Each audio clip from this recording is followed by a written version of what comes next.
Gênesis capítulo 37. José é vendido por seus irmãos. E Jacó habitou na terra das peregrinações de seu pai, na terra de Canaã. Estas são as gerações de Jacó. Sendo José de 17 anos, apacentava as ovelhas com os seus irmãos. E estava este jovem com os filhos de Bila e com os filhos de Zilpa, mulheres de seu pai. E José trazia uma má fama deles a seu pai. E Israel amava a José mais do que a todos os seus filhos, porque era filho da sua velhice, e fez-lhe uma túnica de várias cores. Vendo, pois, seus irmãos que seu pai o amava mais do que a todos os seus irmãos, aborreceram-no e não podiam falar com ele pacificamente. Sonhou também José um sonho que contou a seus irmãos. Por isso o aborreciam ainda mais. E disse-lhes: Ouvi, peço-vos, este sonho que tenho sonhado. Eis que estávamos atando molhos no meio do campo, e eis que o meu molho se levantava e também ficava em pé. E eis que os vossos molhos o rodeavam e se inclinavam ao meu molho. Então lhe disseram seus irmãos: Tu, pois, deveras reinarás sobre nós?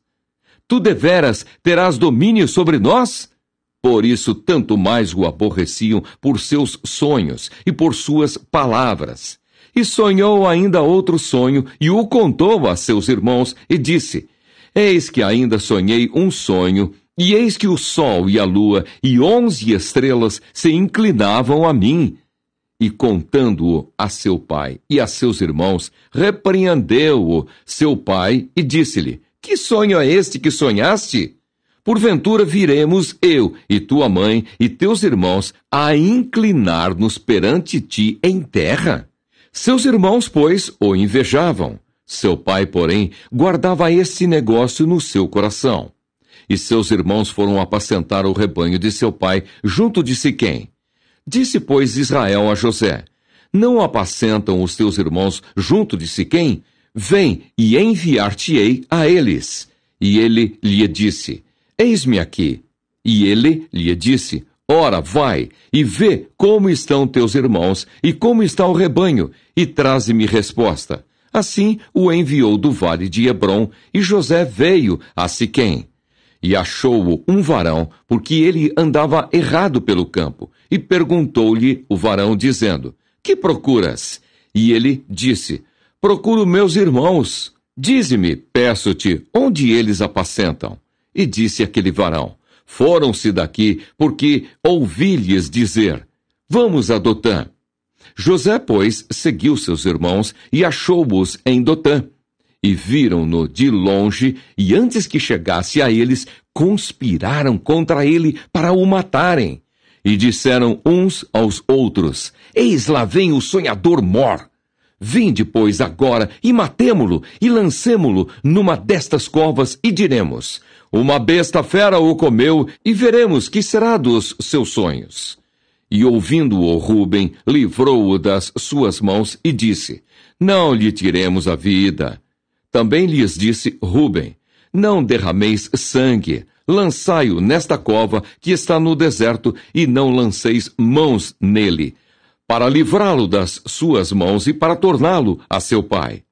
E aconteceu que, chegando José a seus irmãos, tiraram a José a sua túnica, a túnica de várias cores que trazia, e tomaram-no e lançaram-no na cova. Porém, a cova estava vazia, não havia água nela.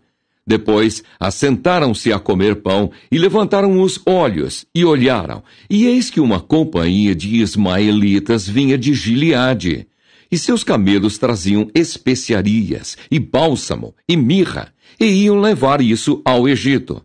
Então Judá disse aos seus irmãos: Que proveito haverá em que matemos o nosso irmão e escondamos a sua morte? Vinde e vendamo-lo a estes ismaelitas, e não seja nossa mão sobre ele, porque ele é nosso irmão, nossa carne. E seus irmãos obedeceram. Passando, pois, os mercadores midianitas, tiraram e alçaram a José da cova, e venderam José por 20 moedas de prata aos ismaelitas, os quais levaram José ao Egito. Tornando, pois, Rúben à cova, eis que José não estava na cova. Então rasgou as suas vestes, e tornou a seus irmãos e disse: O moço não aparece, e eu, aonde irei? Então tomaram a túnica de José e mataram um cabrito e tingiram a túnica no sangue. E enviaram a túnica de várias cores e fizeram levá-la a seu pai. E disseram: Temos achado esta túnica. Conhece agora se esta será ou não a túnica de teu filho. E conheceu-a e disse: É a túnica de meu filho. Uma besta fera o comeu, certamente foi despedaçado José. Então Jacó rasgou as suas vestes e pôs pano de saco sobre os seus lombos e lamentou a seu filho muitos dias. E levantaram-se todos os seus filhos e todas as suas filhas para o consolarem. Recusou, porém, ser consolado e disse: Na verdade, com choro hei de descer ao meu filho até a sepultura. Assim o chorou seu pai. E os midianitas venderam-no no Egito a Potifar, eunuco de Faraó, capitão da guarda.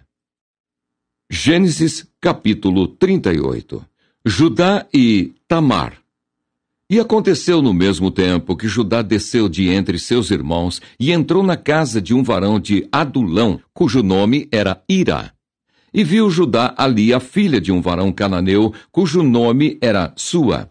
E tomou-a, e entrou a ela, e ela concebeu e teve um filho, e chamou o seu nome E tornou-a a conceber e teve um filho, e chamou o seu nome Onã.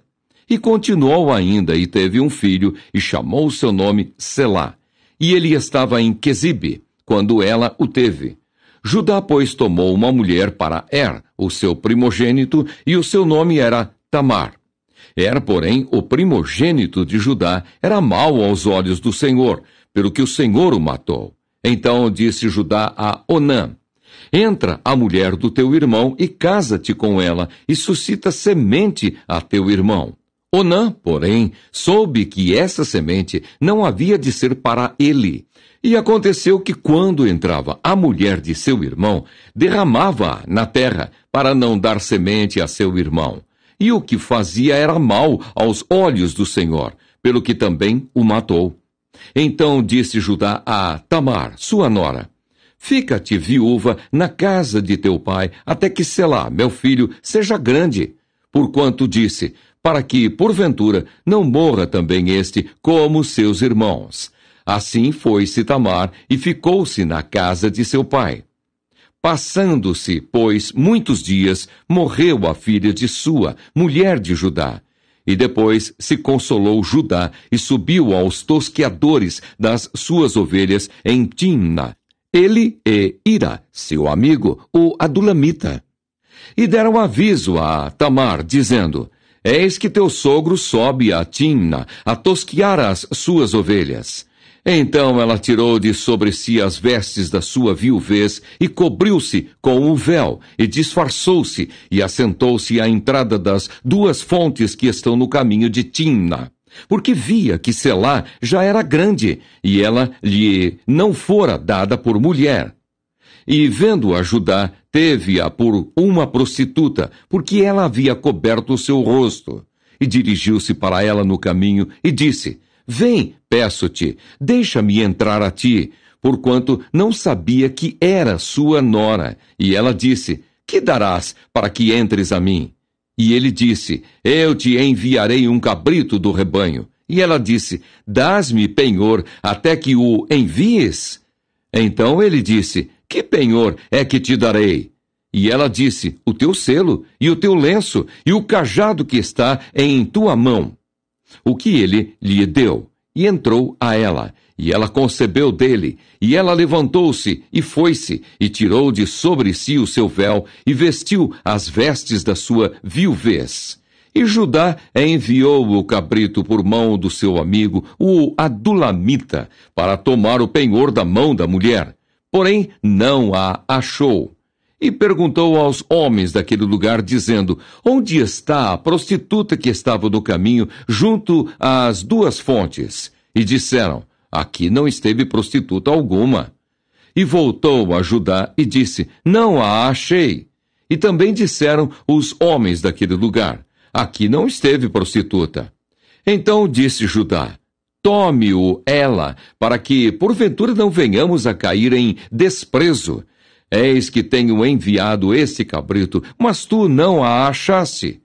E aconteceu que quase 3 meses depois deram aviso a Judá, dizendo: Tamar, tua nora, adulterou, e eis que está pejada do adultério. Então disse Judá: tirai-a fora, para que seja queimada. E tirando-a fora, ela mandou dizer a seu sogro: do varão de quem são estas coisas eu concebi. E ela disse mais: conhece, peço-te, de quem é este selo, e estes lenços, e este cajado?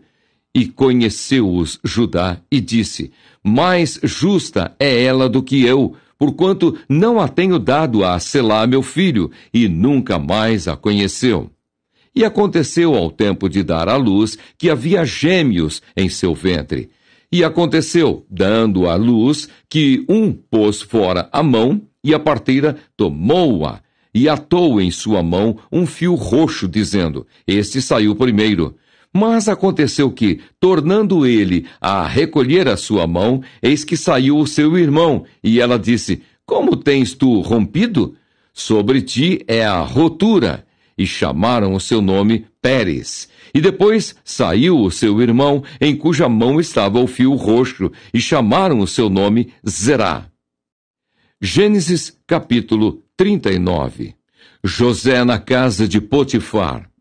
E José foi levado ao Egito, e Potifar, eunuco de Faraó, capitão da guarda, varão egípcio, comprou-o da mão dos ismaelitas que o tinham levado lá. E o Senhor estava com José, e foi varão próspero, e estava na casa de seu senhor egípcio.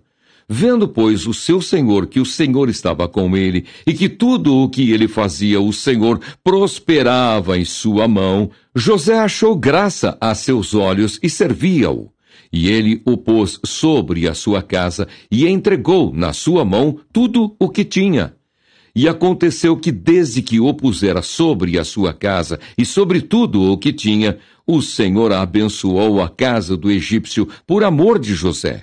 E a bênção do Senhor foi sobre tudo o que tinha, na casa e no campo. E deixou tudo o que tinha na mão de José, de maneira que de nada sabia do que estava com ele, a não ser do pão que comia. E José era formoso de aparência e formoso à vista. E aconteceu depois destas coisas, que a mulher de seu senhor pôs os olhos em José e disse: deita-te comigo.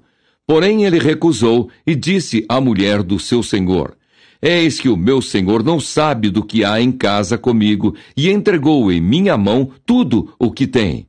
Ninguém há maior do que eu nesta casa, e nenhuma coisa me vedou, senão a ti, porquanto tu és sua mulher.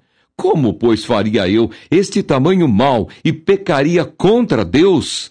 E aconteceu que, falando ela cada dia a José, e não lhe dando ele ouvidos para deitar-se com ela e estar com ela, sucedeu num certo dia que veio à casa para fazer o seu serviço, e nenhum dos da casa estava ali. E ela lhe pegou pela sua veste, dizendo: deita-te comigo. E ele deixou a sua veste na mão dela e fugiu, e saiu para fora. E aconteceu que, vendo ela que deixara a sua veste em sua mão e fugira para fora, chamou os homens de sua casa e falou-lhes, dizendo: vede, trouxe-nos o varão hebreu para escarnecer de nós. Entrou até mim para deitar-se comigo, e eu gritei com grande voz. E aconteceu que, ouvindo ele que eu levantava a minha voz e gritava, deixou a sua veste comigo e fugiu, e saiu para fora. E ela pôs a sua veste perto de si, até que o seu senhor veio à sua casa. Então falou-lhe conforme as mesmas palavras, dizendo: veio a mim o servo hebreu, que nos trouxeste para escarnecer de mim. E aconteceu que, levantando eu a minha voz e gritando, ele deixou a sua veste comigo e fugiu para fora. E aconteceu que, ouvindo o seu senhor as palavras de sua mulher que lhe falava, dizendo: conforme estas mesmas palavras me fez teu servo, a sua ira se acendeu. E o senhor de José o tomou e o entregou na casa do cárcere, no lugar onde os presos do rei estavam presos. Assim esteve ali na casa do cárcere. O Senhor, porém, estava com José e estendeu sobre ele a sua benignidade, e deu-lhe graça aos olhos do carcereiro Mor.